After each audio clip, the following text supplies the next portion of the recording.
اعوذ باللہ من الشیطان الرجیم بسم اللہ الرحمن الرحیم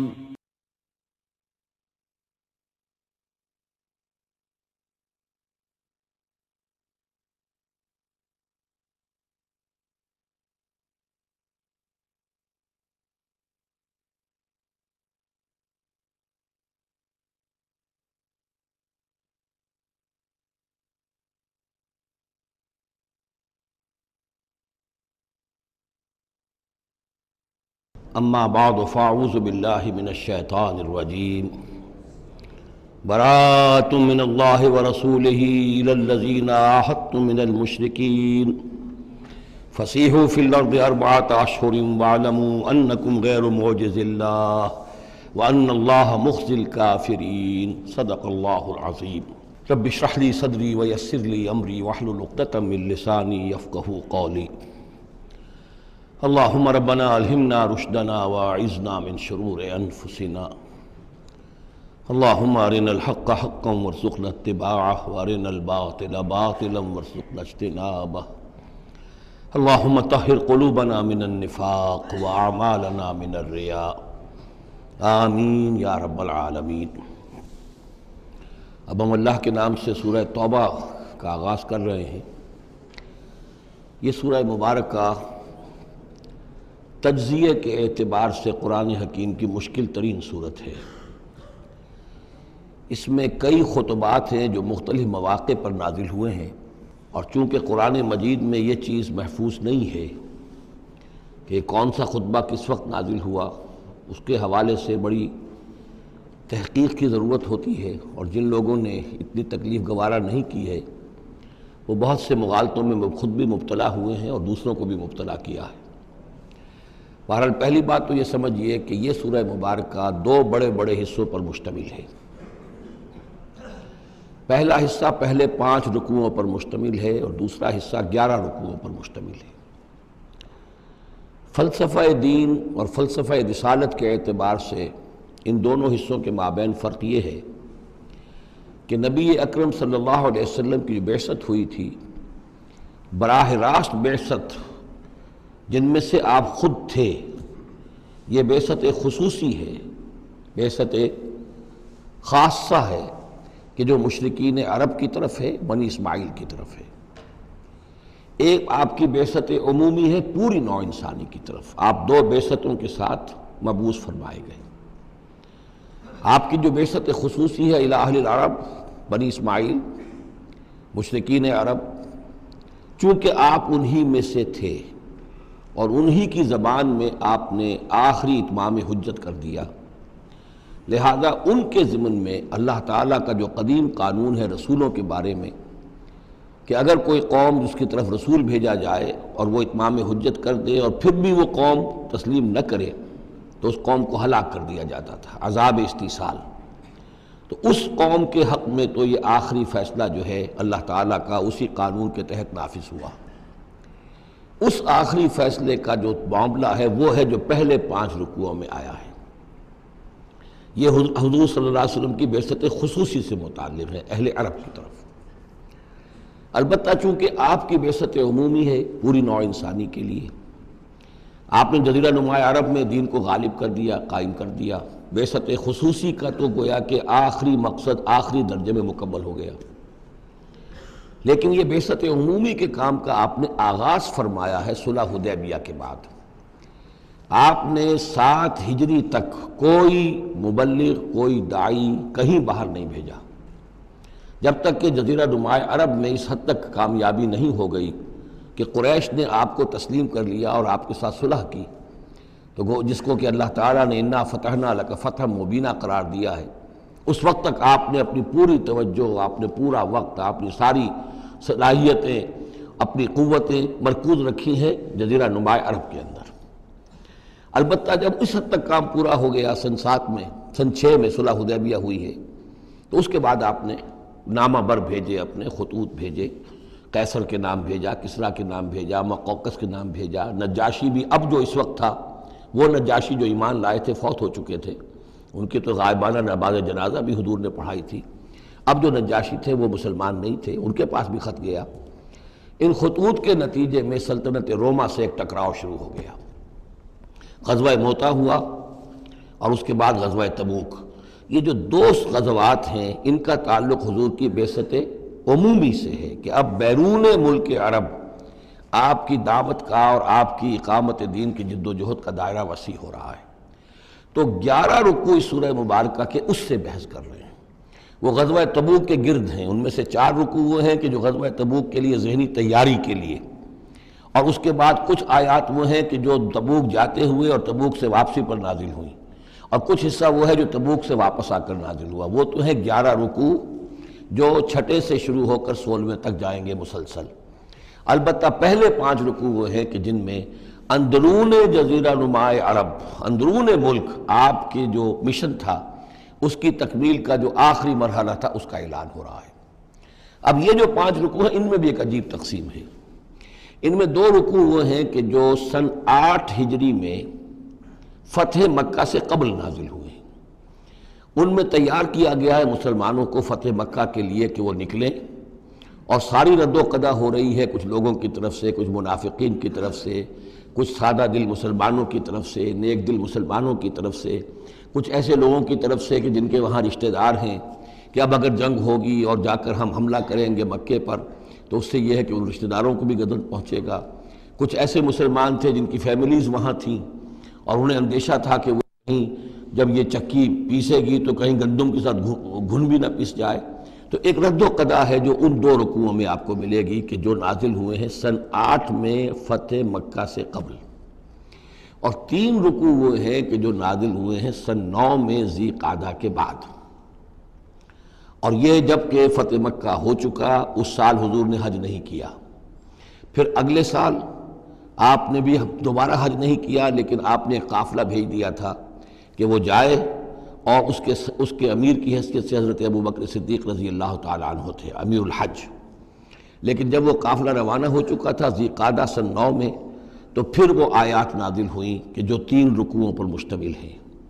جن میں آخری اعلان کیا گیا ہے کہ اب آئندہ یہاں کوئی عرب کوئی مشرک حج کے لیے نہیں آئے گا۔ سن 9 کا حج وہ مشترک تھا، اس میں اہل ایمان بھی تھے اور اہل شرک بھی تھے، مشرکین مکہ بھی تھے، ان کو بھی اجازت تھی۔ اور وہاں اعلان کیا گیا کہ آئندہ مشرکین کے ساتھ اللہ کا کوئی معاہدہ نہیں ہے، اور ایک مہلت دی جا رہی ہے اتنے وقت معین کی، اس کے اندر یا تو وہ اسلام لے آئیں اور یا ان کا قتل عام ہو جائے گا۔ یہ سخت ترین آیات ہے قرآن مجید کی کہ جو اس حصے میں نازل ہوئی ہیں، لیکن اس کا فلسفہ سمجھ لیجئے، یہ قائم مقام ہے اس عذاب استیصال کے جو عذاب قوم نوح پر آیا، قوم ہود پر آیا، قوم صالح پر آیا، قوم شعیب پر آیا، سدوم اور عمورہ کی بستیوں پر آیا، آل فرعون پر آیا۔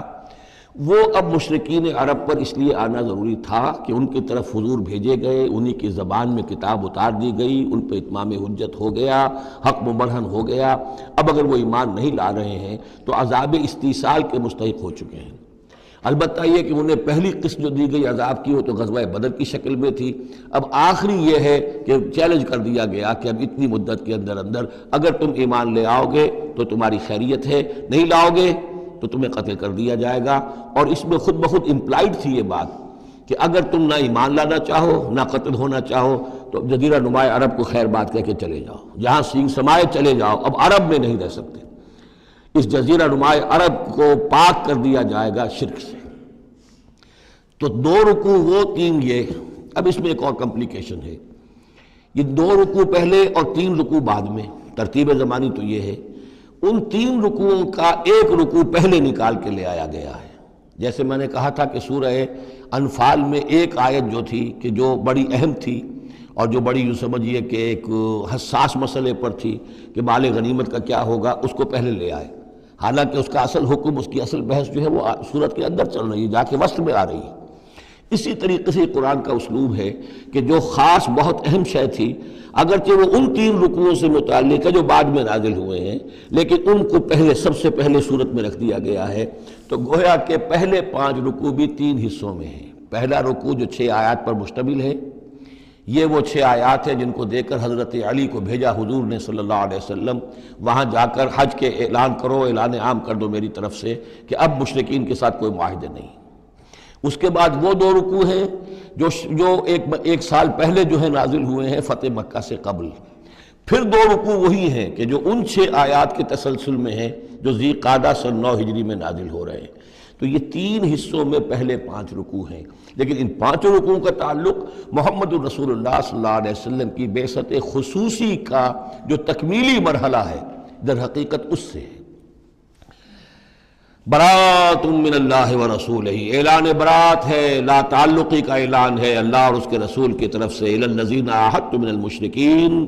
ان لوگوں کی جانب جن سے اے مسلمانوں تم نے مشرکوں میں سے معاہدے کیے. اللہ کی طرف سے سارے معاہدے ختم. البتہ یہ بڑا کیٹیگوریکل سٹیٹمنٹ جو آیا ہے، اس کے بعد اس کے اندر تھوڑی تھوڑی وہ جو ہے تفصیل جب آئے گی تو اس میں رعایتیں دی گئی ہیں، لیکن اعلان ایسا ہے. اور اس صورت سے پہلے، یہ واحد صورت ہے قرآن مجید کی جس سے پہلے آیت بسم اللہ نہیں ہوتی. اور اس کا سبب یہ بیان کیا ہے حضرت علی رضی اللہ تعالیٰ عنہ نے کہ یہ صورت تو ننگی تلوار لے کر نازل ہوئی ہے. آیت بسم اللہ میں تو اللہ کے نام ہے الرحمن الرحیم، تو یہ صورت جو ہے یہ تو ننگی تلوار لے کر نازل ہوئی ہے. اہل شرک کے لیے جو اعلان اس میں کیا گیا ہے کہ ان کو قتل کیا جائے گا، قتل عام ہوگا، تو گویا کہ اس کے مضامین جو ہیں اللہ تعالیٰ کی وہ رحمانیت اور رحیمیت کے ساتھ بظاہر ان کی مناسبت نہیں ہے، اس لیے اس صورت سے قبل آیت بسم اللہ نہیں لکھی جاتی. واللہ عالم. برات من اللہ ورسولہ الی الذین عاہدتم من المشرکین، اعلان برات ہے، اعلان لا تعلقی ہے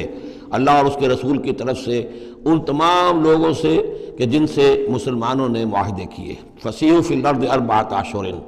تو گھوم پھر لو اس زمین میں یعنی اس جزیرہ نما عرب میں 4 مہینے کی تمہیں مہلت دی جا رہی ہے. وَاعْلَمُوا أَنَّكُمْ غَيْرُ مُعْجِزِ اللَّهِ، اور جان لو کہ تم اللہ کو عاجز نہیں کر سکتے، اللہ کو شکست نہیں دے سکتے. وَأَنَّ اللَّهَ مُخْزِي الْكَافِرِينَ، اور اللہ تعالیٰ کافروں کو رسوا کر کے رہے گا. اب ان کے لیے یہ آخری جو ہے قسط جو ہے اللہ تعالیٰ کی طرف سے عذاب کی وہ آ کر رہے گی. یہ جو کیٹیگوریکل سٹیٹمنٹ آیا ہے یہ ان معاہدوں کے ضمن میں تھا کہ جن میں کوئی میعاد معین نہیں تھی، غیر میعادی معاہدے. عام معاہدہ ہے دوستی کا، نو وار پیکٹ ہے، اس کے لیے کوئی ٹائم لمٹ نہیں ہے. ان کے لیے تو کھلم کھلا کہہ دیا کہ ٹھیک ہے 4 مہینے کی ہم مہلت دے رہے ہیں، اس کے بعد ہمارا کوئی معاہدہ نہیں. اور یہ بالکل معقول بات ہے، اس لیے کہ ایک ہی دن میں نہیں کیا ہے. وہ بات بھی ہو گئی کہ معاہدہ پہلے جو ہے ان کی طرف پھینک دیا گیا، فَأَنبِذْ عَلَيْهِمْ عَلَىٰ سَوَاءٍ، اعلان کیا جا رہا ہے، اور پھر ایک دن میں اقدام بھی نہیں ہو رہا، 4 مہینے دیے جا رہے ہیں. تو یہ ہے معاملہ ان کا جو معاہدے غیر میعادی تھے جن میں کوئی مدت معین نہیں تھی. وَأَذَانٌ مِّنَ اللَّهِ وَرَسُولِهِ إِلَى النَّاسِ يَوْمَ الْحَجِّ الْأَكْبَرِ، اور اعلان عام ہے اللہ اور اس کے رسول کی طرف سے لوگوں کی جانب حج اکبر کے دن. یوم الحج الاکبر، بڑے حج کے دن. بڑے حج سے مراد حج ہے. یہ ہمارے ہاں جو عام خیال ہے کہ جمعے کو حج ہو تو حج اکبر ہے، یہ بغیر کسی بنیاد کے ہے. اصل میں عمرہ جو ہے وہ حج اصغر ہے، اور جو حج ہے وہ حج اکبر ہے. عمرہ بھی ایک چھوٹا حج ہے، تو وہاں اکبر اور اصغر اس اعتبار سے ہوتے ہیں. تو یوم الحج الاکبر، جب جو حج آ رہا ہے اس دن ان اللہ بریء من المشرکین ورسولہ، اعلان عام. چونکہ حج میں تو تمام اطراف و اکناف جو ہیں جزیرہ نما عرب کے وہاں سے لوگ آئے ہوئے ہیں، تو اعلان عام ہو جائے گا کہ اللہ تعالیٰ بری ہے، الگ ہے، اس کا کوئی معاہدہ مشرکین کے ساتھ نہیں ہے، نہ صرف اللہ بلکہ اس کے رسول بھی. وَإِن تُبْتُمْ فَهُوَ خَيْرٌ لَكُمْ،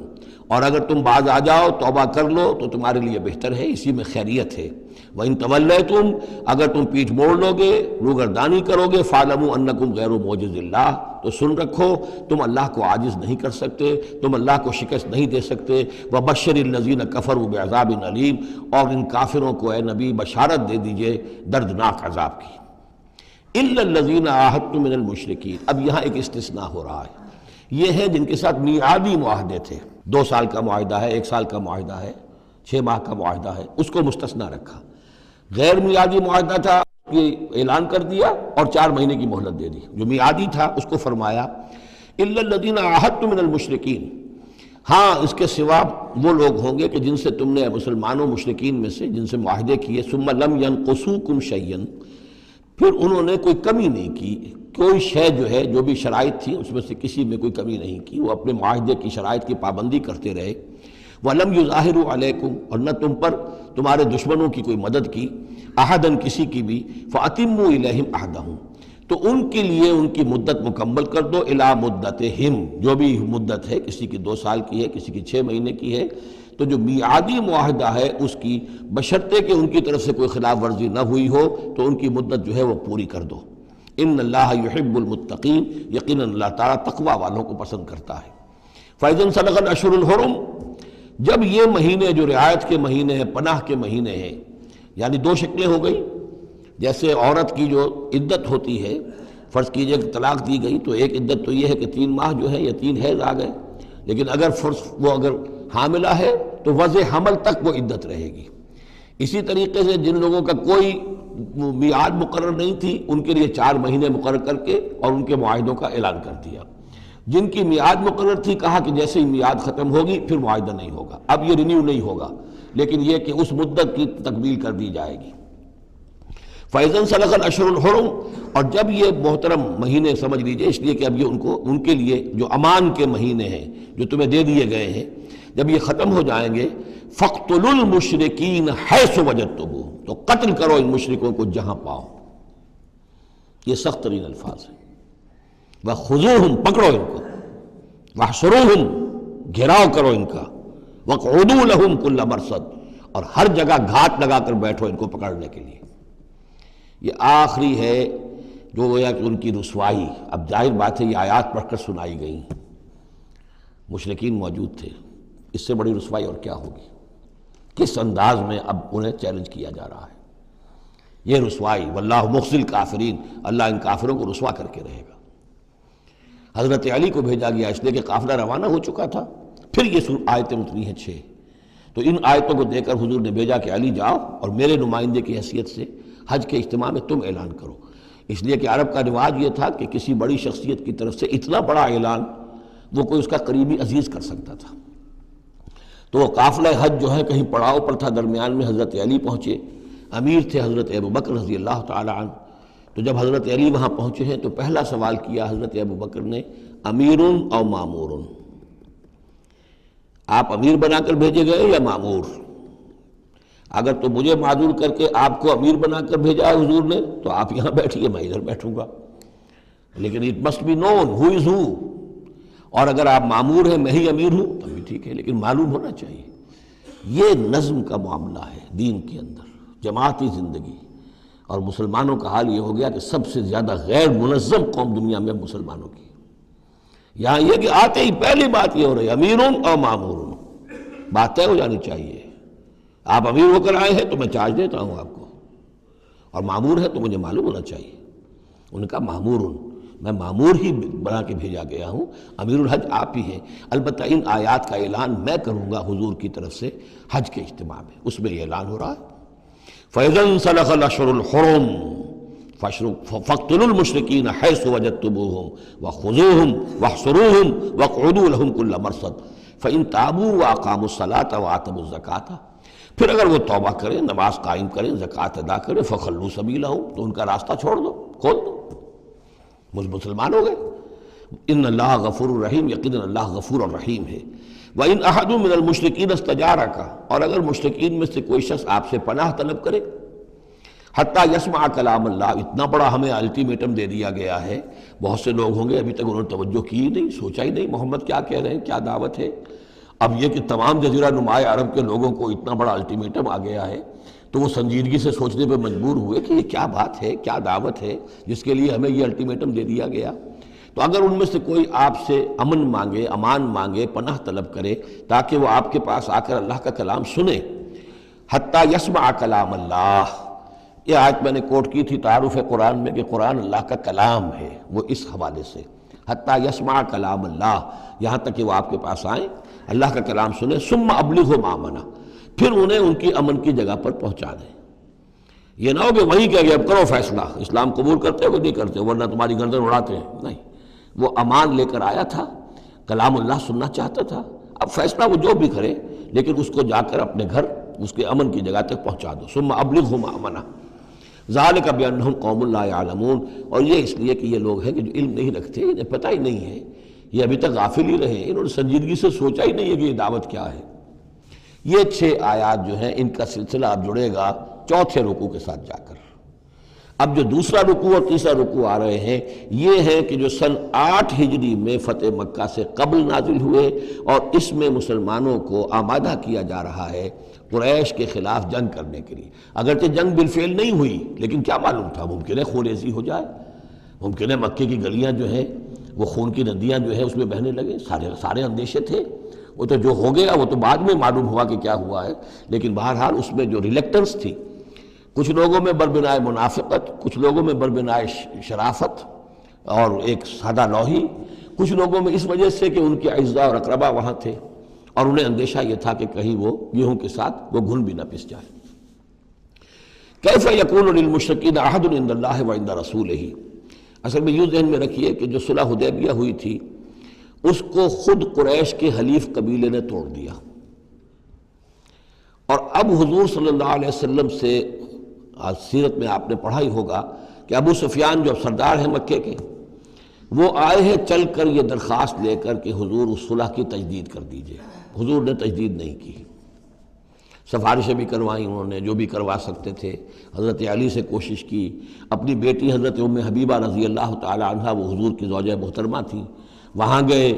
انہوں نے بھی مطلب یہ کہ کوئی حوصلہ نہ دیا، بلکہ وہاں تو واقعی اور ہو گیا کہ وہ گئے اپنی بیٹی کے ہاں، حضور کا بستر بچھا ہوا تھا، بیٹھنے لگے تو ام حبیبہ رضی اللہ تعالی عنہا نے فرمایا کہ ابا جان ذرا ٹھہریے، وہ ٹھٹک کر کھڑے رہ گئے تو بستر طے کر دیا، اب بیٹھ جائیے۔ اب یہ سردار قریش، انہوں نے کہا کہ یہ بستر میرے لائق نہیں تھا یا میں اس بستر کے لائق نہیں تھا۔ حضرت ام حبیبہ فرماتی ابا جان آپ اس بستر کے لائق نہیں ہیں، یہ نبی کا بستر ہے اور آپ ناپاک ہیں، آپ مشرک ہیں، تو اب کیا کہیں ان سے سفارش کرو میری۔ معلوم ہوا کہ وہ ساری گئے تو تھے اس لیے کہ بیٹی سے سفارش کروا دیں گے تو شاید زبان میں نہ کھل سکی ہو، پر اس وقت ہو سکتا ہے کہ بہت سے لوگوں نے یہ چیمے گوئیاں کی ہو کہ دیکھیے اچھی بات نہیں ہے، صلح اچھی بات ہوتی ہے، اب یہ قریش کا سردار آیا ہے، گڑ گڑا رہا ہے، سفارشیں کروا رہا ہے، تو صلح کر لینی چاہیے، کیوں صلح نہیں کر رہے حضور؟ اس کو پس منظر میں رکھیے، تب یہ آیتیں آپ کی سمجھ میں آئیں گی۔ کیف یکون للمشرکین عہد عند اللہ، کیسے ہو سکتا ہے مشرکین کے لیے کوئی عہد اللہ کے نزدیک، وعند رسولہ اور اس کے رسول کے نزدیک، الا الذین عاہدتم من المسجد الحرام، سوائے ان کے کہ جن کے ساتھ تم نے معاہدہ کیا تھا مسجد حرام کے پاس، صلح حدیبیہ، فما استقاموا لکم فاستقیموا لہم، تو جب تک وہ اس پر قائم رہے، سیدھے رہے تمہارے لیے، تم بھی قائم رہو، سیدھے رہو۔ ان اللہ یحب المتقین، لیکن اللہ تعالیٰ متقیوں کو پسند کرتا ہے۔ یعنی جب تک انہوں نے نہیں توڑا تھا معاہدہ، ہم نے بھی پیروی کی، ہم نے اس کی پوری جو ہے پوری پابندی کی، لیکن یہ کہ اب جب کہ ان کی طرف سے یہ توڑا جا چکا ہے تو اب کوئی دباؤ نہیں ہے، کوئی اخلاقی اصول نہیں ہے کہ لازماً معاہدے کی تجدید کی جائے، اب صورتحال کو دیکھنا ہے۔ حضور کو پورا اندازہ ہو چکا تھا کہ اب ان مشرکین میں اتنا دم نہیں ہے کہ وہ مقابلہ کر سکیں، تو معاہدے کا مطلب کیا ہوتا کہ کفر اور شرک کو ایک فریش لیز آف ایگزسٹنس دے دیا جائے۔ 10 سال کے لیے اگر معاہدہ کریں، 10 سال کے لیے کفر جو ہے ڈنکا بجائے گا، تو حضور کو پورا اندازہ تھا، اس لیے آپ نے تجدید نہیں کی۔ کیف وَإِن يَظْهَرُوا عَلَيْكُمْ، کیسے جبکہ اگر وہ تم پر کہیں قابو پا لیں، غالب آ جائیں، لا يرقبوا منکم الا ولا ذمہ، تو ہرگز لحاظ نہیں کریں گے نہ تمہاری قرابت کا نہ عہد کا۔ ان کے ہاں تو نہ قرابت کے کوئی معنی ہے نہ معاہدے کے کوئی معنی ہے، معاہدہ جب بھی چاہا توڑ دیا، قرابت داری کے خلاف کیا۔ یرضونکم بافواہہم، اب وہ جو آئے ہیں صلح کی تجدید کرنے کے لیے اور چاپلوسی کر رہے ہیں، وہ چاہتے ہیں کہ تمہیں راضی کر لیں اپنے منہ سے، وتابا قلوبہم، اب بھی ان کے دل انکاری ہیں، دل اب بھی نہیں مان رہے، واکثرہم فاسقون، اور ان کی اکثریت فاسقین پر مشتمل ہے۔ اشتروا بآیات اللہ ثمنا قلیلا، یہ وہی لوگ ہیں جنہوں نے اللہ کی آیات کو فروخت کیا ہے حقیر سی قیمت کے عوض، اپنی چودراہٹیں، اپنی سیادتیں، حق کو پہچاننے کے باوجود محمد رسول اللہ 13 برس تک ان کے ہاں 12 برس تک دعوت دیتے رہے، انہوں نے قرآن مجید کو رد کیا، فصدوا عن سبیلہ،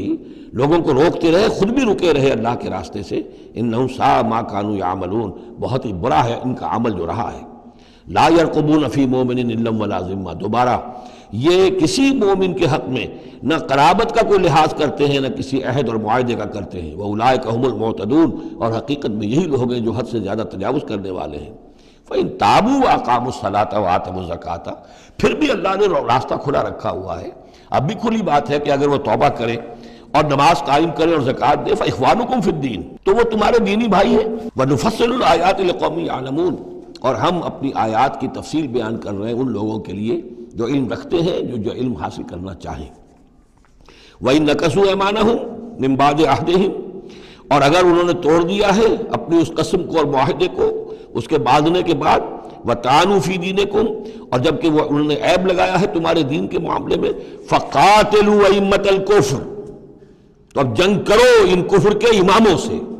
یہ ہے الفاظ جو بہت نوٹ کرنے کے۔ ائمۃ الکفر کون تھے جزیرہ نما عرب میں؟ کافر تو سب تھے، مشرک سب تھے۔ ائمۃ الکفر، ائمۃ الشرک، یہ قریش تھے، متولی کعبے کے، بتوں کے مجاور، یہ سارا مرکز جو ہے شرک کا جو بنایا، اللہ کے گھر کو توحید کا مرکز تھا اسے شرک کا اڈا بنا دیا۔ یہ ہے امام۔ جب تک ان کو شکست نہ دی جائے تو ظاہر بات ہے کہ جزیرہ نما عرب پر دین کے غلبے کا تصور نہیں ہے۔ چاہے وہاں کوئی فارمل حکومت نہیں تھی، کوئی سلطنت نہیں تھی، کوئی ریاست نہیں تھی، کوئی جو ہے فارمل دارالخلافہ نہیں تھا، لیکن معنوی اعتبار سے یہ ام القریٰ، یہ مرکزی بستی ہے، یہ ہے اس پورے جزیرہ نما عرب کا صدر مقام ایک اعتبار سے۔ اور یہاں کے جو لوگ ہیں ائمۃ الکفر، ان کے ساتھ جنگ کرو۔ فقاتلوا ائمۃ الکفر، تو قتال کرو ان کفر کے اماموں سے۔ انہم لا ایمان لہم، ان کی کسی قسم کا کوئی پاس نہیں، ان کی کوئی قسمیں نہیں ہیں، کوئی اعتبار نہیں۔ لعلہم ینتہون، شاید کہ وہ باز آ جائیں، یعنی سختی سے شاید باز آ جائیں۔ اے مسلمانوں، نرمی کے ساتھ وہ باز آنے والے نہیں ہیں۔ الا تقاتلون قوما نکثوا ایمانہم، کیا ہو گیا تمہیں؟ تم جنگ نہیں کرنا چاہتے ایسی قوم سے جنہوں نے اپنے عہد کو توڑا؟ معاہدہ انہوں نے توڑا ہے، مسلمانوں نے تو نہیں توڑا، نہ مسلمانوں کے حلیف قبیلے نے توڑا، انہوں نے وعدہ جو کیا تھا اس کو توڑا ہے۔ تو کیا ہو گیا تمہیں؟ شرافت کی وجہ سے یا بزدلی کی وجہ سے یا منافقت کی وجہ سے یا اور کسی سبب سے تم ان سے جنگ نہیں کرنا چاہتے؟ الا تقاتلون، کیا تم قتال نہیں کرنا چاہتے قوماً اس قوم سے نکثوا ایمانہم، جنہوں نے اپنی قسمیں توڑی، وہموا باخراج الرسول، یہی تو ہے کہ جنہوں نے رسول کو مکے سے نکلنے پر مجبور کیا، وہم بدؤکم اول مرہ، اور انہوں نے ہی آغاز کیا تھا۔ ظاہر بات ہے کہ کتنا مسلمانوں کو ستایا تھا مکے میں، مسلمانوں میں سے بعضوں کو شہید کیا تھا مکے میں، کتنوں کو تکلیفیں دی تھی، ٹارچر کیا تھا، پرسیکیوٹ کیا تھا، انہوں نے کیا پہلی مرتبہ۔ اتخشونہم، اب دیکھیے یہ ہے وہ سرچنگ کوسچن، اے مسلمانوں کیا ان سے ڈر رہے ہو؟ یہ کوئی بزدلی ہے جو تم پر طاری ہو گئی ہے؟ قریش کے خلاف اقدام سے گھبرا رہے ہو؟ اتخشونہم فاللہ احق ان تخشوہ ان کنتم مؤمنین، تو اگر تم مومن ہو تو اللہ زیادہ حقدار ہے کہ تم اس سے ڈرو۔ اب یہ اس کا حکم ہے، تمہیں اقدام آخری کرنا ہے۔ قاتلوہم،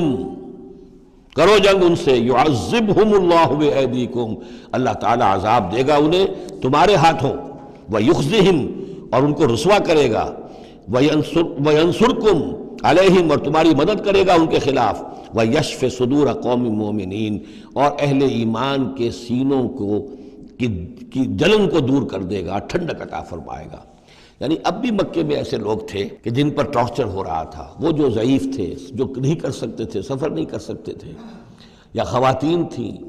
تو ان کے اوپر جو بھی ظلم ہو رہے تھے، تو جب ان لوگوں کی اب درگت بنے گی تو ان کے بھی دلوں کو کچھ ٹھنڈک ملے گی، اور ان کو بھی کچھ نہ کچھ ان کے احساسات جو ہیں اس کے اندر کچھ سکون ہوگا۔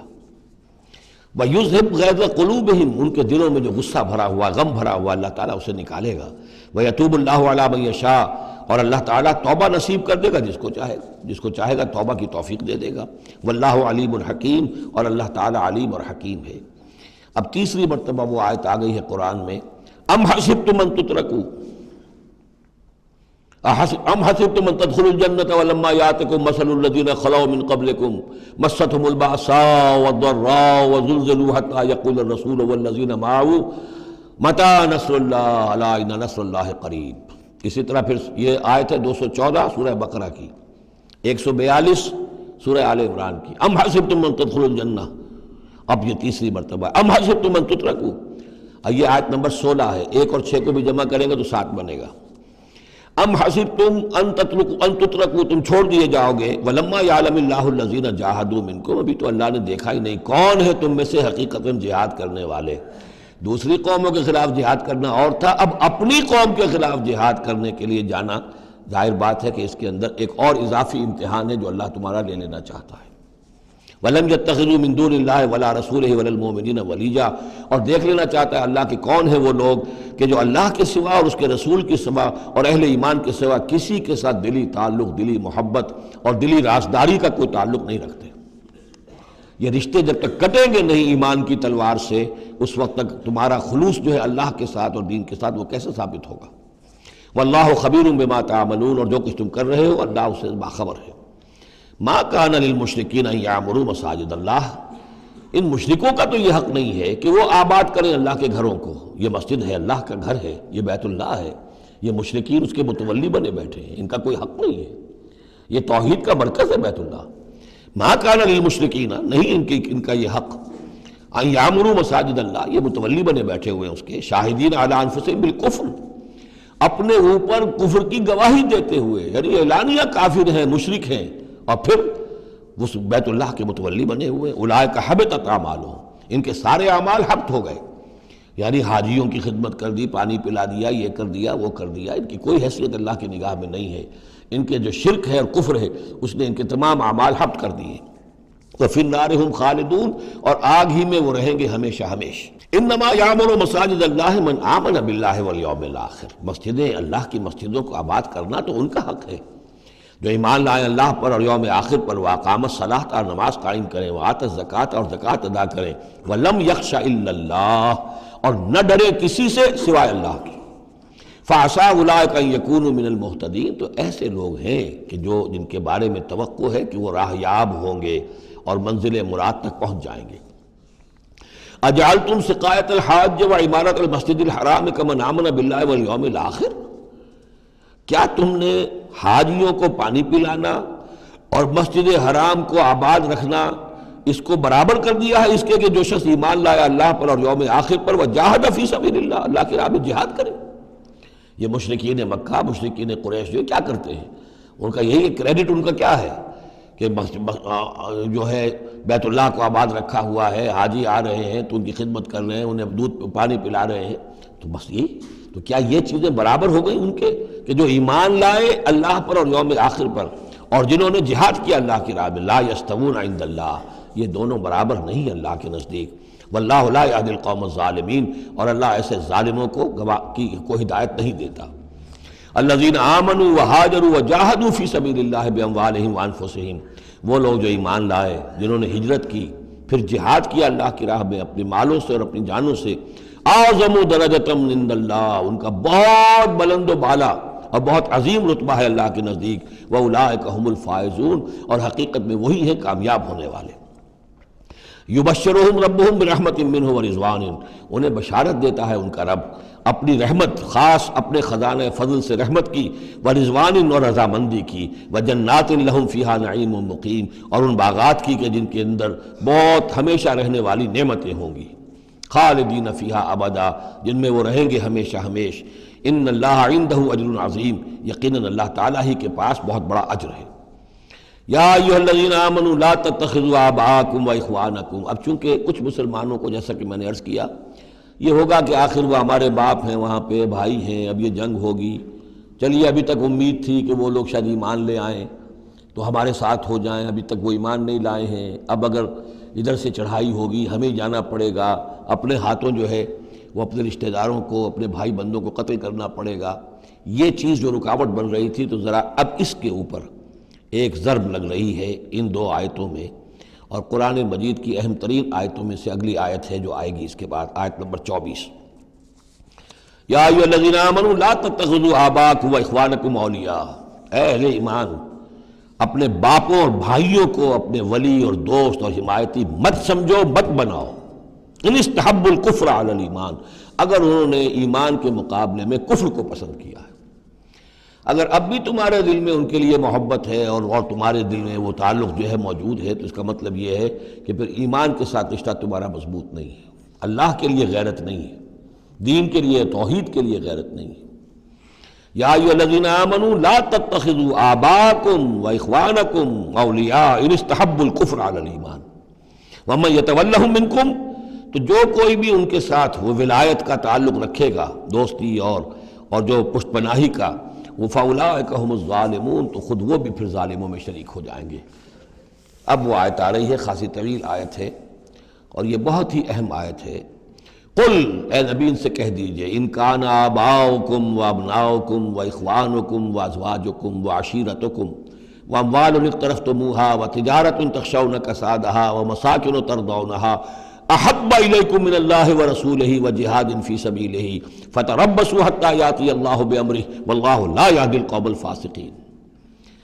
اے نبی ان سے کہہ دیجئے، اگر ہو تمہیں تمہارے باپ اور تمہارے بیٹے اور تمہارے بھائی اور تمہاری بیویاں یا بیویوں کے لیے شوہر اور تمہاری برادری رشتہ دار، اور وہ مال جو تم نے بہت محنت سے کمائے ہیں، جمع کیے ہیں، وہ تجارت جس کے مندے کا تمہیں خطرہ رہتا ہے، ڈرتے رہتے ہو، اور وہ حویلیاں اور وہ محل جو تم نے بنائے ہیں تمہیں بہت پسند ہیں، مساکن ترضونہا، اگر یہ 8 چیزیں محبوب تر ہیں، احب الیکم، ان 8 کی محبت زیادہ ہے تمہارے دلوں میں، من اللہ ورسولہ وجہاد فی سبیلہ، اللہ کی محبت، رسول کی محبت، اللہ کی راہ میں جہاد کی محبت، اگر یہ 3 محبتیں کم ہیں، وہ زیادہ ہیں، فتربصوا، تو جاؤ انتظار کرو، دفع ہو جاؤ، فتربصوا، جاؤ انتظار کرو، حتی یاتی اللہ بامرہ، یہاں تک کہ اللہ اپنا فیصلہ سنا دے، واللہ لا یہدی القوم الفاسقین، اللہ ایسے فاسقوں کو راہیاب نہیں کرتا۔ بہت سخت آیت ہے، بہت اہم آیت ہے، بڑی کیٹیگوریکل ہے۔ ہر شخص اپنے باطن میں ایک ترازو نصب کرے، اپنے باطن میں، کسی اور کو نہ ناپیے تولیے، یہ اپنے آپ کو تولیے۔ بل الانسان علی نفسہ بصیرہ، انسان اپنے آپ سے خوب واقف ہے۔ ایک میں ڈالیے پلڑے کے اندر یہ 8 محبتیں، باپوں کی محبت، بیٹوں کی، بھائیوں کی، بیویوں کی یا شوہروں کی، اسپاؤسز کی، یا اس کے بعد رشتہ داروں کی، اور 3 شکلیں ہیں مال کی، وہ مال جو جمع کیا ہے، اور وہ تجارت جو بڑی محنت سے جمائی ہے، اس کا مندے کا اندیشہ رہتا ہے، اور وہ گھر بنائے ہیں، محل بنائے ہیں، کوٹھیاں بنائی ہیں، ولاز بنائے ہیں، بڑے ان کو سجایا ہے، ڈیکوریٹ کیا ہے۔ اگر ان 8 چیزوں کی محبت تمہارے دل میں زیادہ ہے، اللہ کی محبت، اس کے رسول کی محبت، اللہ کی راہ میں جہاد کی محبت سے، یہاں یہ تیسری چیز ہے کانکریٹ۔ پہلی 2 تو آپ کہہ سکتے ہیں میرے دل میں بڑی محبت ہے، آپ کو کیا پتہ، ٹھیک ہے بھائی، ہو سکتا ہے ٹنوں محبت ہو اللہ کی آپ کے دل میں، اور رسول کا بھی عشق ہو سکتا ہے کہ ٹنوں ہو آپ کے دل میں، لیکن تیسری محبت تو نظر آ جائے گی، اللہ کی راہ میں جہاد کی محبت کتنی ہے۔ اگر یہ 3 محبتیں ہلکی ہیں، وہ پڑنا بھاری ہے، فتربصوا حتی یاتی اللہ بامرہ، تو جاؤ انتظار کرو یہاں تک کہ اللہ اپنا فیصلہ سنا دے، اور اللہ ایسے فاسقوں کو، ایسے ناہنجاروں کو، ایسے سرکشوں کو اللہ تعالیٰ ہدایت نہیں دیتا۔ یہ سیلف اسیسمنٹ سکیم ہے، ہر شخص خود اپنا جائزہ لے، کہاں کھڑا ہے، اس کی allocation of time, allocation of energies, اپنی صلاحیتیں کہاں لگا رہا ہے، کہاں کھپا رہا ہے، کس کام میں لگا رہا ہے۔ اسی کو پھر علامہ اقبال نے ایک شعر میں جمع کر دیا ہے، یہ مال و دولت دنیا، یہ رشتہ و پیوند، بتان وہم و گما، لا الہ الا اللہ۔ مال و دولت دنیا کی 3 شکلیں، دولت جیسے بھی ہو، ایسٹس ہوں، بینک بیلنس ہو، سٹاکس ہوں، جو بھی ہو، یہ مال و دولت دنیا۔ نمبر 2 جائیداد ہے، نمبر 3 بزنس ہے یا کیریئر ہے، پروفیشن ہے، اور رشتہ و پیوند جو سب سے قریبی ہو سکتے ہیں، باپ، بیٹا، بھائی اور اسپاؤس، اور جو بھی اور رشتہ دار ہیں۔ یہ مال و دولت دنیا، یہ رشتہ و پیوند، بتان وہم و گما، یہ صرف بت ہیں، ہمارے اپنے وہم کے، توہم کے، ان کی کوئی حقیقت نہیں ہے۔ بتان وہم و گما، لا الہ الا اللہ۔ اگر لا الہ الا اللہ کی شمشیر سے ان بتوں کو آپ توڑ نہیں دیں گے، اور جب تک ٹھیک ہے، حق ہے ان کا، بیوی کا حق ہے، اولاد کا حق ہے، ان لنفسک علیک حقا، لیکن وہ تابع رہے،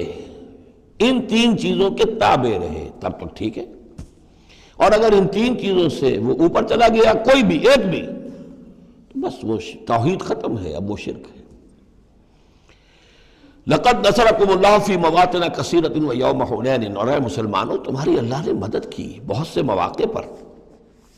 اور خاص طور پر یوم حنین۔ اب ظاہر بات ہے کہ یہ حصہ وہ ہے جو نازل ہو رہا ہے، جو کہ ہم کون سے رکوع میں پہنچ گئے؟ چوتھے رکوع میں پہنچ گئے، تو چوتھا اور پانچواں پھر وہ ہے جو ذی قعدہ سن 9 میں نازل ہو رہا ہے۔ تیسرا رکوع جہاں ختم ہوا وہ 2 رکوع ختم ہو گئے کہ جو قریش پر حملے کے ضمن میں اور مکے کی طرف اقدام کے ضمن میں جو رد و قدع ہو رہی تھی، اور وہ فتح مکہ سے پہلے نازل ہوئے سن 8 ہجری میں، رمضان سے قبل۔ اب یہ پھر وہی سلسلہ جڑ گیا جو 6 آیتیں ہم پہلے پڑھائے ہیں ذی قعدہ سن 9 ہجری میں جو نازل ہوئی اسی کے ساتھ۔ اب ظاہر بات ہے کہ اس وقت جو ہے غزوہ حنین بھی ہو چکا تھا۔ لقد نصرکم اللہ فی مواطن کثیرۃ، اللہ نے تمہاری مدد کی ہے مسلمانوں بہت سے مواقع پر، ویوم حنین، حنین کے دن بھی کی، اذ اعجبتکم کثرتکم، جب کہ تمہیں اپنی کثرت پر ناز ہو گیا تھا۔ اب یہ بھی یہ نہ سمجھیے کہ سب مسلمانوں کو ہو گیا تھا۔ حضور جب فتح مکہ کے وقت آئے ہیں مکے میں تو 10,000 مسلمان آپ کے ساتھ تھے۔ پھر اس کے بعد آپ نے جب طائف پر حملے کا فیصلہ کیا اور اس کے بعد آپ میدان میں نکلے اور حنین کی جنگ ہوئی ہے تو 12,000 کا لشکر آپ کے ساتھ تھا۔ 10,000 وہ تھے اور 2,000 یا تو وہ لوگ تھے جو فتح مکہ کے بعد ایمان لائے، 9 مسلم سمجھ لیجئے اسی وقت جو ایمان لائے، اور یا ابھی وہ مشرک ہی تھے لیکن چونکہ اب وہ رعایا ہو گئے مسلمانوں کی تو وہ بھی گویا کہ شریک تھے اس میں ان کے خادموں اور معاونین کی حیثیت سے۔ 12,000 کا یہ لشکر جب گزر رہا تھا ایک وادی سے، اور اس وادی کے دونوں طرف پہاڑیاں تھیں، تو جو تیر انداز تھے اور وہ بہت ہی نشانے والے لوگ تھے تو انہوں نے مورچے بنا رکھے تھے پہاڑیوں کے اوپر، ان کے اوپر سے تیروں کی بوچھاڑ آئی ہے،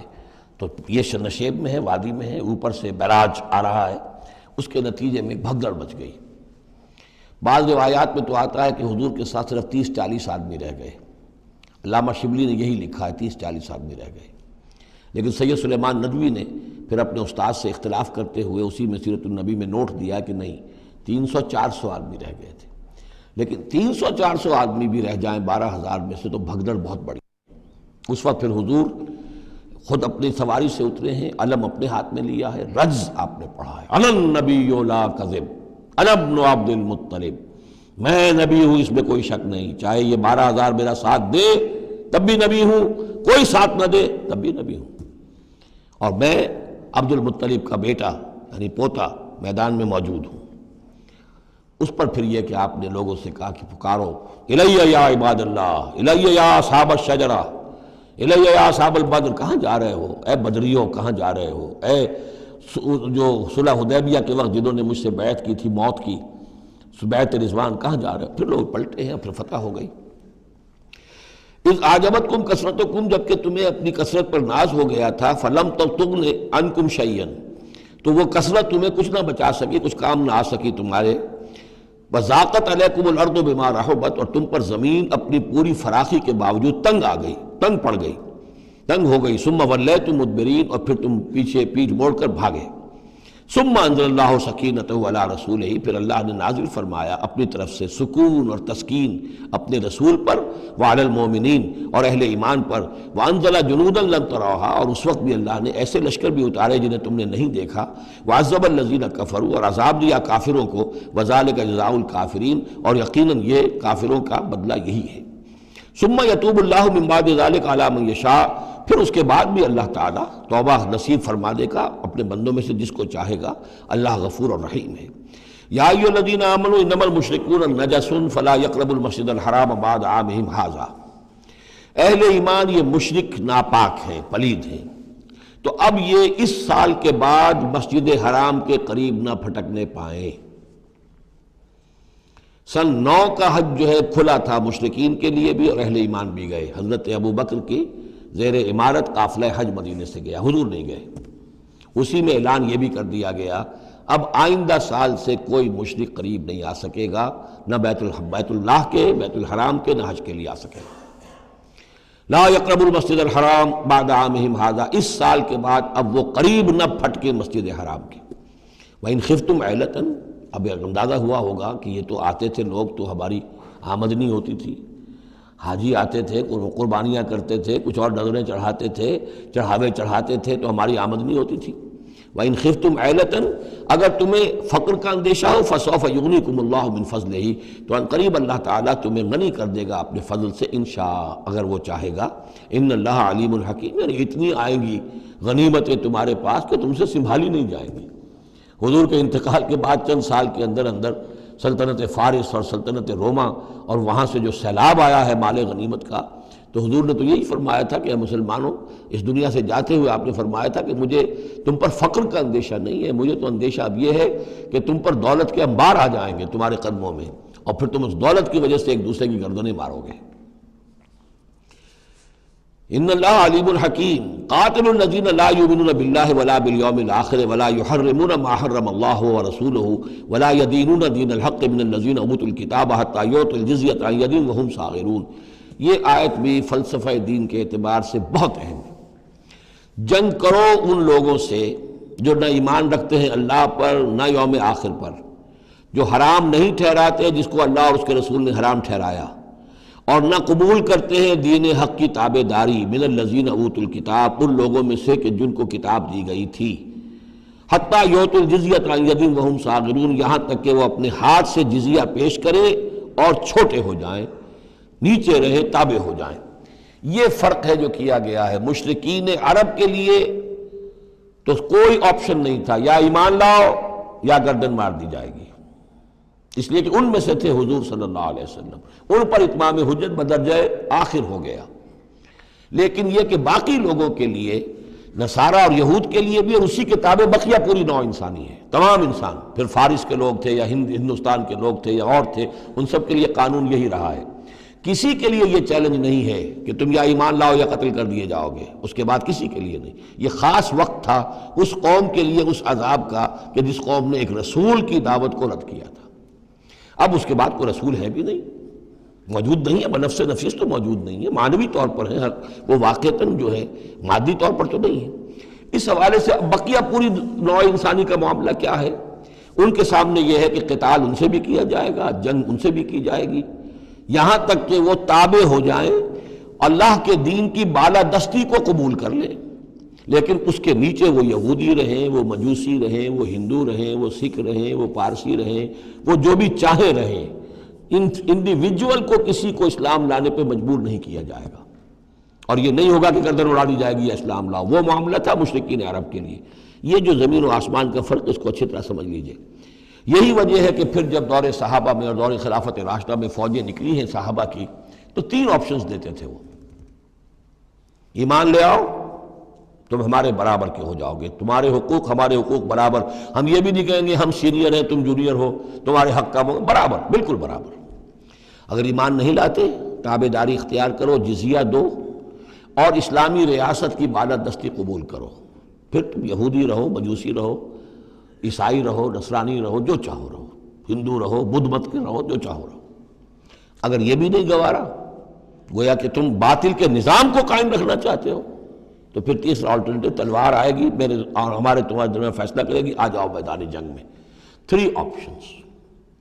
ان کے لیے، مشرکین عرب کے لیے بھی 3 آپشن بن گئے تھے 2 ہی، یا ایمان لاؤ یا قتل کر دیے جاؤ گے۔ تیسرا آپشن یہ تھا کہ جزیرہ نما عرب چھوڑ کر جہاں چاہو بھاگ جاؤ، یہاں نہیں رہ سکتے ہو، لیکن یہ اس میں امپلائڈ تھا نہیں، کلیئر نہیں تھا، اسپیلٹ آؤٹ نہیں تھا۔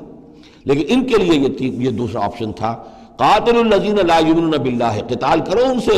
جو ایمان نہیں رکھتے اللہ پر نہ یوم آخر پر، ولا یحرمون ما حرم اللہ ورسولہ، نہ حرام ٹھہراتے ہیں اور سمجھتے ہیں ان چیزوں کو جو اللہ اور اس کے رسول نے حرام کی ہیں، ولا یدینون دین الحق، اور نہ دین حق کو قبول کرنے کے لیے اور اس کی تابعداری کرنے کے لیے تیار ہیں، من الذین اوتوا الکتاب، اہل کتاب میں سے، ان سے بھی جنگ کرو، حتی یعطوا الجزیۃ عن ید، یہاں تک کہ وہ دے جزیہ ہاتھ سے، وہم صاغرون، اور چھوٹے ہو کر رہے، اسلام کی بالادستی قبول کریں۔ وقالت الیہود عزیر ابن اللہ، اور یہودیوں نے یہ اعتقاد گھڑ لیا تھا کہ عزیر اللہ کے بیٹے ہیں۔ وقالت النصارى المسیح ابن اللہ، اور نصارہ نے یہ عقیدہ گھڑ لیا کہ مسیح اللہ کے بیٹے ہیں۔ ذالک قولہم بافواہہم، یہ ان کی منہ سے باتیں ہیں جو نکلی ہیں، ان کی کوئی حقیقت نہیں ہے۔ یظاہرون قول الذین کفروا من قبل، یہ ریس کر رہے ہیں، نقل کر رہے ہیں ان لوگوں کی باتوں کی کہ جو ان سے پہلے جنہوں نے کفر کیا تھا۔ یہ میں اشارہ کر چکا تھا کہ متھرائزم یہ ایک مذہب تھا پرانا، اور خاص طور پر مصر اس کا بہت بڑا مرکز تھا۔ تو جب یہ سینٹ پال نے جب تبلیغ شروع کی ہے عیسائیت کی، اور وہ وہاں سے پھر بات جو ہے آگے بڑھی ہے، اور جینٹائلز کے اندر بھی تبلیغ اس نے شروع کی، تو اس نے پھر اپنے مذہب میں ایسے اعتقادات شامل کر لیے کہ یہ جو دوسرے مذہب کے لوگ ہیں وہ آسانی سے ہمارے اس مذہب میں عیسائیت میں آ جائیں۔ تو جو تثلیث مصر میں پہلے سے موجود تھی اسی تثلیث کے نام بدل دیے۔ مصر میں تثلیث تھی God the father, Horus the son of God, and Isis the god mother. تو اللہ خدا اور ایک خدا کی ماں وہ جو آئسس دیوی یعنی اور خدا کا بیٹا، تو اللہ اور عیسیٰ اور مریم، یہ پہلی تثلیث تھی ابتدائی کی جو بنی ہے۔ God the father, Horus the son of God and Isis the god mother. تو انہوں نے ان کی نقالی کی ہے، اس نقالی میں انہوں نے یہ تثلیث ایجاد کر دی ہے۔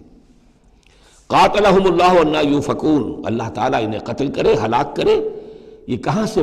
بچلائے گئے ہیں۔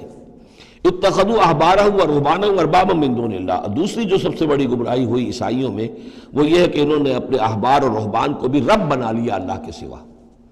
اب یہ جو ہے اس پر اعتراض کیا تھا، اعتراض نہیں سوال کیا تھا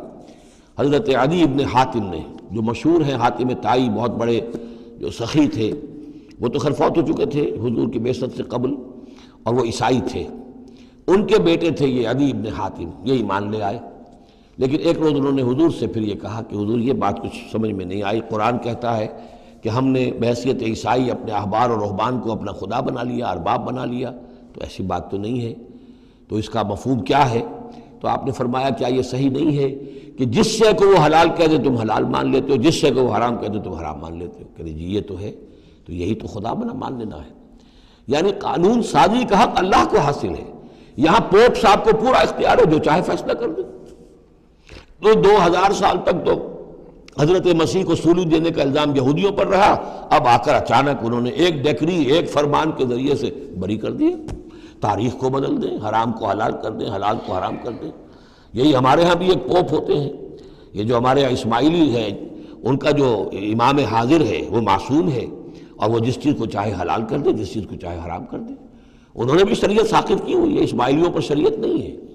ایک اسماعیلی وہ ہے جو ہنزا وغیرہ میں رہتے ہیں، ان کے ہاں شریعت ہے، یہ پرانے اسماعیلی ہیں کہ جو باہر سے آ کر یہاں پر آباد ہوئے تھے۔ ایک یہ گجرات کے علاقے میں آ کر جب اسماعیلیوں نے اپنی تبلیغ کی ہے تو انہوں نے وہی کیا جو سینٹ پال نے کیا تھا، شریعت ساقط کر دی۔ اور جو ہندوؤں کا عقیدہ تھا اس کے اندر 9 اوتار تھے، 9 اوتار آ چکے ہیں دنیا میں اللہ کے، ان کا کہ حضرت علی 10ویں اوتار ہیں، دشم اوتار، وہ دشم اوتار ان کے عقیدے میں شامل ہو گیا، اور جو ان کا امام حاضر ہے اسے پورا اختیار حاصل ہے، شریعت کی جس چیز کو چاہے منسوخ کر دے، جو چیز چاہے حرام قرار دے دے، جو چیز چاہے حلال قرار دے دے، یہ ہے دین۔ تو اتخذوا احبارہم ورہبانہم، تو یہ تو گویا کہ خدا ہی بنا لیا، یہ اختیار تو خدا ہی ہے۔ اربابا من دون اللہ، انہوں نے اللہ کے سوا ان کو بھی رب بنا لیا ہے۔ والمسیح ابن مریم، اور مسیح ابن مریم کو تو پوچھتے ہیں۔ وما امروا الا لیعبدوا الہا واحدا، انہیں نہیں حکم دیا گیا تھا مگر اس بات کا کہ وہ پوجے صرف ایک الہ کو، لا الہ الا ہوا، نہیں ہے کوئی معبود اس کے سوا، سبحانہ عما یشرکون، وہ پاک ہے اس سے کہ جو شرک یہ کر رہے ہیں۔ یریدون ان یطفئوا نور اللہ بافواہہم، یہ چاہتے ہیں کہ اللہ کے نور کو بجھا دیں اپنے منہ کی پھونکوں سے۔ وَيَأْبَى اللَّهُ إِلَّا أَن يُتِمَّ نُورَهُ وَلَوْ كَرِهَ الْكَافِرُونَ، اور اللہ کو ہرگز منظور نہیں ہے مگر یہ کہ وہ اپنے نور کا اتمام فرما کر رہے، چاہے یہ کافروں کو کتنا ہی ناگوار ہو۔ هُوَ الَّذِي أَرْسَلَ رَسُولَهُ بِالْهُدَى وَدِينِ الْحَقِّ لِيُظْهِرَهُ عَلَى الدِّينِ كُلِّهِ، وہی تو ہے جس نے بھیجا ہے اپنے رسول کو صلی اللہ علیہ وسلم الہدا اور دین حق دے کر، تاکہ غالب کرے اسے کل کے کل دین پر، کل نظام زندگی پر، وَلَوْ كَرِهَ الْمُشْرِكُونَ، خواہ یہ مشرکوں کو کتنا ہی ناگوار ہو۔ کیونکہ یہاں آ کر حضور کے مشن کے آخری درجے میں تکمیل ہو رہی ہے، تو یہاں کلیئرلی اب اس کو اننشیٹ کر دیا گیا۔ وہ جو میں نے عرض کیا تھا کہ ایک ہے رسالت کا بنیادی مقصد، تبشیر ہے، انذار ہے، تذکیر ہے، دعوت ہے، تبلیغ ہے، وما نرسل المرسلین الا مبشرین ومنذرین، وہ بنیادی مقصد بھی حضور کی بعثت کا ہے۔ لیکن حضور کا ایک امتیازی مقصد ہے، تکمیل رسالت کا جو مظہر ہے وہ ہے کہ دین کو غالب کرنا بالفعل۔ یہ جوڑا جو 2 آیتوں کا ہے یہ بالکل اسی ترتیب کے ساتھ یہ جوڑا سورہ صف میں بھی آیا ہے۔ دوسری آیت تو جو کہ تو ہے، ایک شوشے کا فرق نہیں، هو الذی ارسل رسولہ بالہدی ودین الحق لیظہرہ علی الدین کلہ ولو کرہ المشرکون۔ اس پر تو 24 صفحے کا میرا ایک مقالہ ہے جو لکھا ہوا ہے، جو میری کتاب ہے نبی اکرم صلی اللہ علیہ وسلم کا مقصد بعثت، صرف اس ایک آیت پر 24 صفحے کا مقالہ ہے، اور میں مطمئن ہوں اللہ کا شکر ہے کہ اس آیت کا حق اللہ تعالیٰ نے میرے ذریعے سے پورا کروا دیا ہے، اس میں کسی اعتبار سے، اس لیے کہ لوگ اس میں سے اپنے لیے راستے نکالتے ہیں، چور دروازے، یا تو جی اللہ غالب کرنے والا ہے، کوئی انسان غالب کرنے والے تھوڑا ہی ہیں، اور یہ ہے اور وہ ہے، اس لیے کہ جو آدمی کام چور ہے چاہتا ہے کسی طریقے سے کوئی راہ فرار ہو، بھاگنے کا کوئی راستہ مل جائے، لیکن آپ اگر اس کو پڑھیں گے تو معلوم ہوگا کوئی راستہ فرار کا نہیں ہے، ہر جو بھی ممکن ہو سکتی ہے نحوی اعتبار سے جو امکان ہو سب کو میں نے لے کر اور ثابت کر دیا ہے کہ اس میں کہیں فرار کا راستہ نہیں۔ البتہ پہلی آیت میں تھوڑا سا فرق ہے، وہ آیت جو ہے وہاں ہے یریدون لیطفئوا، یہاں ہے ان یطفئوا، بس اتنا فرق ہے۔ بافواہہم یریدون لیطفئوا نور اللہ بافواہہم یریدون ان یطفئوا نور اللہ بافواہہم، وہاں ہے واللہ متم نورہ ولو کرہ الکافرون، یہاں ہے ویابی اللہ الا ان یتم نورہ ولو کرہ الکافرون۔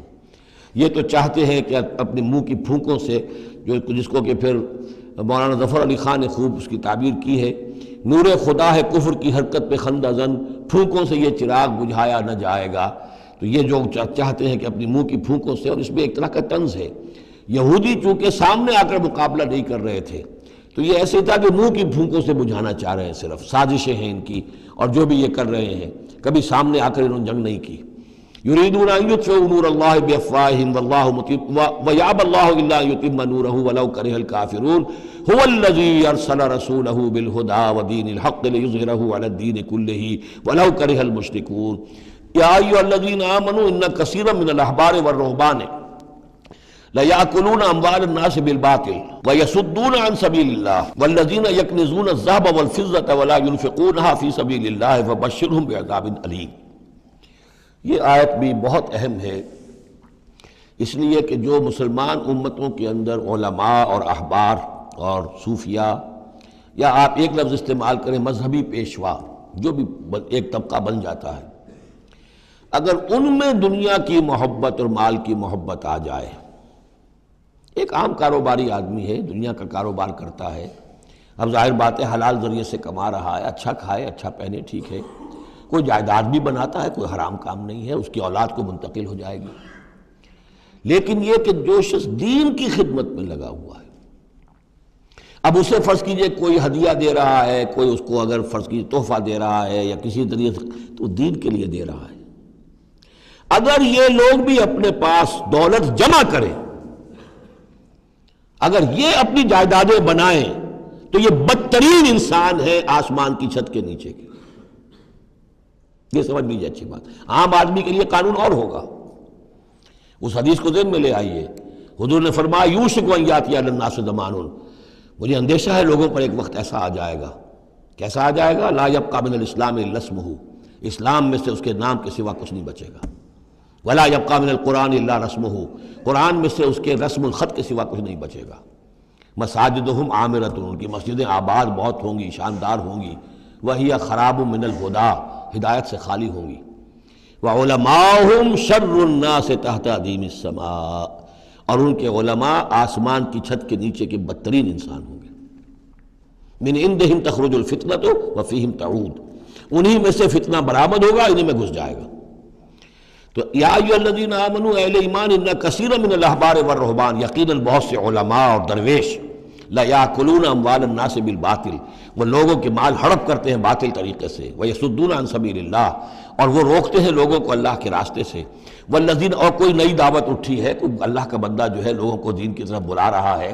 یہ اپنی مسندیں جب خطرے میں دیکھتے ہیں تو نہیں چاہیں گے کہ ہمارے عقیدت مند جو ہے وہ کسی بھی ایسی دعوت کی طرف رخ کریں اور متوجہ ہو جائیں۔ ان کی جائیدادیں بن رہی ہیں، بڑے بڑے ایسٹس بنا رہے ہیں، جب مرتے ہیں تو چھوڑ کر جائیدادیں جاتے ہیں، ان کی اولادوں کے پھر آپس میں مقدمے ہوتے ہیں، جھگڑے ہوتے ہیں۔ فرمایا والذین یکنزون الذھب والفضۃ، اور وہ لوگ کہ جو دفینے بناتے ہیں، جمع کرتے ہیں اپنے پاس سونا اور چاندی، ولا ينفقونها فی سبیل اللہ، اور وہ خرچ نہیں کرتے اس کو اللہ کی راہ میں، فبشرهم بعذاب علیم، تو ان کو بشارت دے دیجیے عذاب علیم کی، دردناک عذاب کی۔ یوم یحمى علیہا فی نار جہنم، جس دن کہ ان کو تپایا جائے گا ان چیزوں کو جہنم کی آگ میں، فتقویٰ بہا جباہہم، اور اسی سونے اور چاندی کو تپا تپا کر اس سے پھر داغے جائیں گے ان کے ماتھے بھی، وجنوبہم اور ان کے پہلو بھی، وظہورہم اور ان کی پیٹھیں بھی، ھذا ما کنزتم لانفسکم یہ ہے جو تم نے کنز کیا تھا اپنے لیے، جو دولت جمع کی تھی، جو خزانے بنائے تھے، فذوقوا ما کنتم تکنزون تو اب مزہ چکھو اس کا جو تم نے کنز بنایا تھا۔ اس آیت کے بارے میں بعض باتیں اور بھی ہیں، انشاءاللہ وہ پھر اگلے نشست میں بیان کروں گا۔ بارک اللہ لی ولکم فی القرآن العظیم ونفعنی وإیاکم بالآیات والذکر الحکیم۔